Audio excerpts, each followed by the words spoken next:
Linda here. Thanks for joining me today as I play with this fabulous new Concord and 9th Birthday Basics Turnabout. I was in love as soon as I saw this one and I just had to get it, and I have been having a fabulous time with it the last couple of days. I didn't buy the new jigs that you can get that are basically what I've got here with the cross on it. I haven't bought one of those yet because I had this made myself, and it does the same thing. I was just pointing out to you there all the parts on it where it's numbered 1, 2, 3 and 4 in the corners, and it's got the diagonal cross on it. It's got little marks to show where you stick your paper or your cardstock for a landscape or a portrait card, and the jig has the same thing. The only thing that would be good about the jig is that you can clean off the stamped bits that are around the edge there, and you can keep it nice and clean, whereas I can't do that with my craft cardstock one. But apart from that, it works exactly the same. So you can see I've laid down that acetate piece that's printed with the image. I've laid it down on my jig, and then I'm laying the stamp on it, lining up the images, putting down the lid of my MISTI and peeling off the acetate piece. So now, because I lined everything up, I now know that it's all in the right place, so that when I stamp each of the 4 times, everything will line up as it's supposed to. All the little cupcakes, you know, the bases with the cupcake on the icing part on top, and the ice cream cones with the base, and then the ice cream to the top, all of that will line up as it's supposed to. So I've chosen my colours today. I'm doing one layer. This first layer is a beautiful embossing powder from Ranger called Bridal Tinsel. And it's a beautiful subtle embossing powder. It's just like a sparkly off-white, and I do love it. So I've chosen that. My cardstock today is a pale pink. So this was one of about 5 backgrounds that I created today, and I'm not showing you all of them, but I am just showing you this one that I made into the balloon shaped card.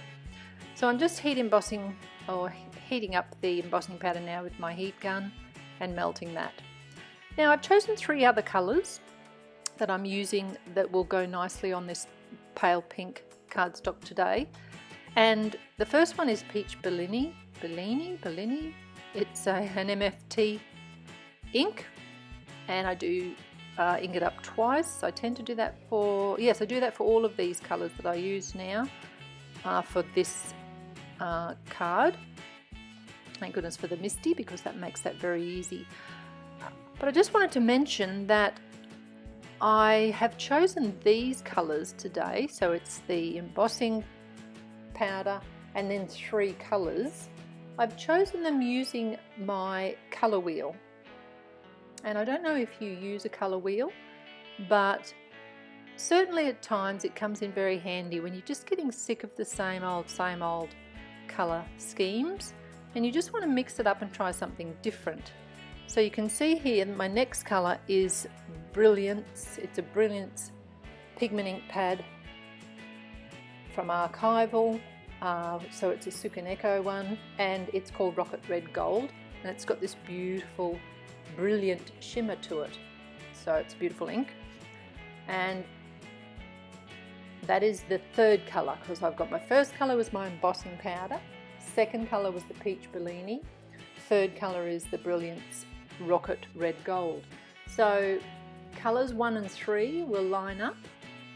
So stamp, what you stamp the first time and the 3rd time will line up, as in the cupcake bottom will line up with the top, the ice cream cone with the ice cream for 1 and 3 and 2 and 4. So that'll help you know which colours you want to use in what order. Now this 4th colour that I've picked is Broken China. It's distress ink.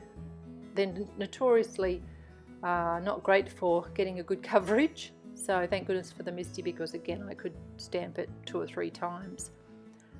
Now I do want to just show you here how I use my colour wheel. So I've had my colour wheel for 15 years. This is what it looks like. Now that's a nice range of colours, I think, and I've used the orange triangle there on the colour wheel. I started off with the 3rd tone in the red group. That pretty much matched my rocket red gold from Brilliance. Then I matched that up with the broken china from Distress, and then the peach Bellini from MFT. And you can use all your swatches and your colour swatches to work out what matches the colours on your colour wheel. And it's very handy just to get you mixing and matching different colours and not just always going for the same thing. So I'm just lining up where I want my great big balloon from Simon Says, where I want it to cut out this stamped piece. So that's why I used a bit of painter's tape. I don't have to, because that's a magnetic board or piece there in my Gemini Junior, but because I wanted it in a certain spot, I did use a bit of tape. Now I'm cutting the back for my card. It's just a bit of a thicker piece of white cardstock, and I will score it so that my cards can be joined at the top. So just grab out my score pal here, and about 1.5 centimeters down from the top, I will just score the line, fold it, and that's where I will add my double-sided tape later to join my front and back together. So the next step is to sort out my sentiment, and I'm going to use that big hooray that comes with the Turnabout stamps, and I'm going to stamp it with the broken china onto a scrap piece of the pale pink, which is an old Stampin' Up colour, and I do stamp it 3 times, I think, to get good coverage here with the broken china. And then once I've got that stamped out, I'm then going to cut it to the right size and shape using that large balloon die again from Simon Says, and that way I get it exactly the size and the shape that I want it. So first of all, I have to cut that hooray piece down, so I'll just use my trimmer to do that, because you've got the little wire, the guide wire there, that shows you where it's going to cut, so you can line up, hold it in place, and then cut just to get it closer to the size I want. Now I'm lining it up on my grid mat there, my pink grid mat, flipping over the die, putting it on top, use a bit of the painter's tape to hold the two together, and then I can run that through my Gemini Junior, or a Big Shot would be absolutely fine too for this. And there you go, it's cut perfectly just to fit along the bottom of the curved shape of the big balloon. So I decide I'm going to use some foam tape to adhere that. And one of my viewers actually recommended this great big roll of adhesive tape, and she told me that you could get it at Bunnings here in Australia, and I had been looking for the Scotch tape one, but it was an incredible price here in Australia, like $70 or something for the big roll. So I was like, no, not a chance. So I've been using everything else, just grabbing ones from Spotlight and that sort of thing.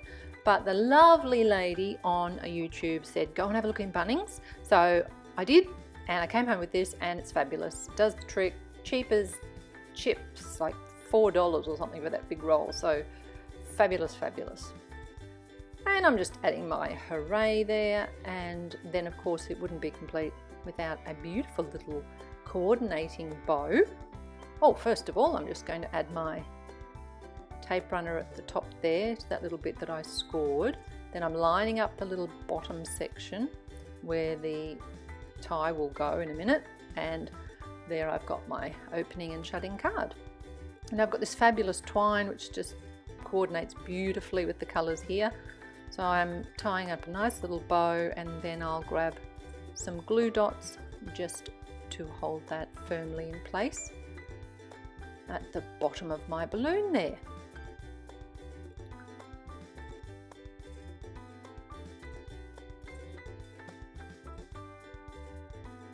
Fussing around with my glue dot, squishing it and squashing it and getting it a little bit smaller, and there we go. And the last thing my card needs today is a couple of sequins, some star sequins. I ended up using the iridescent, no, what are they called? I can't remember, but they're sort of a creamy colour, but then they're not cream, if you know what I mean. Iridescent, I think it is. Anyway, that's what I add at the side of my hooray, and my card is finished. I have made 4 other bases and I will show you all those cards over on my blog in the coming days. Thanks so much for being here with me today, and I'll see you again soon.